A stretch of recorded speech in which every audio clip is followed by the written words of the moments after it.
I want to kick us off by jumping right into one of the heavier topics, and that is bonus depreciation.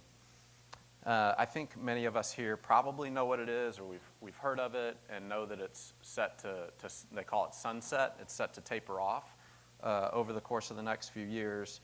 But what does that exactly look like for us taxation-wise if we've elected bonus? So that's what we want to chew on today. So I guess maybe a quick show of hands. Who knows what bonus is? If you don't, it's okay. Okay, a few of us do. One more question. Who is electing bonus in their tax return? Does anyone know that? And that's okay if you're unsure.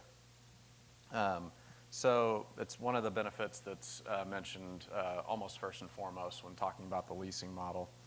And so quick recap before we jump into a few examples.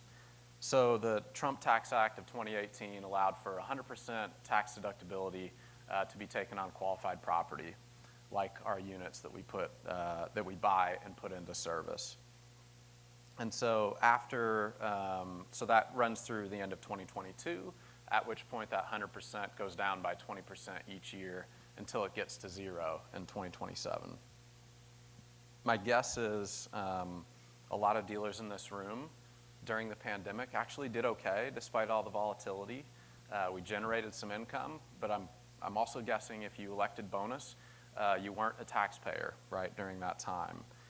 And so, you know, if you bought and put into service 500 units at $10,000 all in, that's $5 million of taxable write-off, right?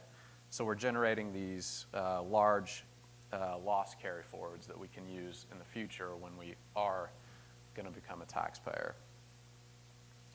So if we're generating this income in the business, we're deferring all these taxes, not eliminating it. Well, that day is going to come when we will be a taxpayer.